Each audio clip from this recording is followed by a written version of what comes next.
Every generation has its own set of beliefs and patterns that people accept as the truth without realizing it.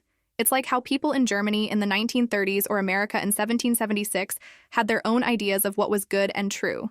Sometimes we don't even realize that we've accepted these ideas as our own truth. A lot of our struggles come from living a life that we think we should live without realizing what we truly want. Here are 8 common ways this affects us. 1. You believe that creating your best life is a matter of deciding what you want and then going after it. But in reality, you are psychologically incapable of being able to predict what will make you happy. Your brain can only perceive what's known, so when you choose what you want for the future, you're actually just recreating a solution or an ideal of the past. When things don't work out the way you want them to, you think you failed only because you didn't recreate something you perceived as desirable. In reality, you likely created something better, but foreign, and your brain misinterpreted it as bad because of that. The moral of the story is, living in the moment isn't a lofty ideal reserved for the Zen and enlightened. It's the only way to live a life that isn't infiltrated with illusions. It's the only thing your brain can actually comprehend. 2.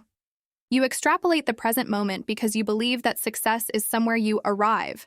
So you are constantly trying to take a snapshot of your life and see if you can be happy yet. You convince yourself that any given moment is representative of your life as a whole, because we're wired to believe that success is somewhere we get to. When goals are accomplished and things are completed, we're constantly measuring our present moments by how finished they are, how good the story sounds, how someone else would judge the elevator speech. We find ourselves thinking, is this all there is? Because we forget that everything is transitory and no one single instance can summarize the whole. There is nowhere to arrive to. The only thing you're rushing toward is death. Accomplishing goals is not success. How much you expand in the process is. 3. You assume that when it comes to following your gut instincts, happiness is good, and fear and pain are bad. When you consider doing something that you truly love and are invested in, you are going to feel an influx of fear and pain, mostly because it will involve being vulnerable. Bad feelings should not always be interpreted as deterrents. They are also indicators that you are doing something frightening and worthwhile. Not wanting to do something would make you feel indifferent about it. Fear, interest. 4. You needlessly create problems and crises in your life because you're afraid of actually living it. The pattern of unnecessarily creating crises in your life is actually an avoidance technique. It distracts you from actually having to be vulnerable or held accountable for whatever it is you're afraid of. You're never upset for the reason you think you are. At the core of your desire to create a problem is simply the fear of being who you are and living the life you want. 5. You think that to change your beliefs, you have to adopt a new line of thinking, rather than seek experiences that make that thinking self-evident. A belief is what you know to be true because experience has made it evident to you. If you want to change your life, change your beliefs.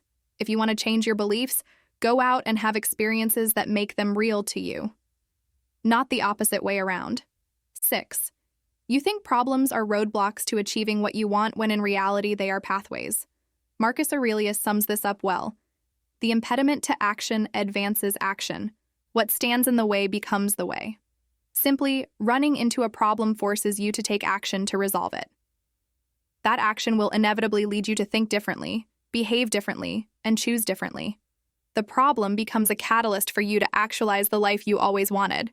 It pushes you from your comfort zone, that's all.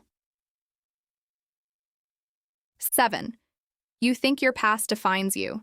And worse, you think that it is an unchangeable reality, when really, your perception of it changes as you do. Because experience is always multidimensional. There are a variety of memories, experiences, feelings, gists you can choose to recall, and what you choose is indicative of your present state of mind.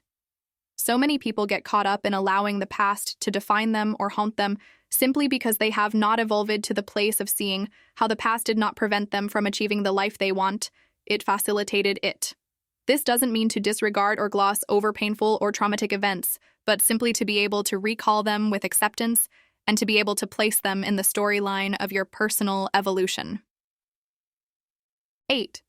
You try to change other people, situations, and things, or you just complain, get upset about them, when anger and self-recognition. Most negative emotional reactions are you identifying a disassociated aspect of yourself. Your shadow selves are the parts of you that at some point you were conditioned to believe were not okay. So you suppress them and have done everything in your power not to acknowledge them. You don't actually dislike these parts of yourself, though. So when you see somebody else displaying one of these traits, it's infuriating. Not because you inherently dislike it, but because you have to fight your desire to fully integrate it into your whole consciousness. The things you love about others are the things you love about yourself. The things you hate about others are the things you cannot see in yourself.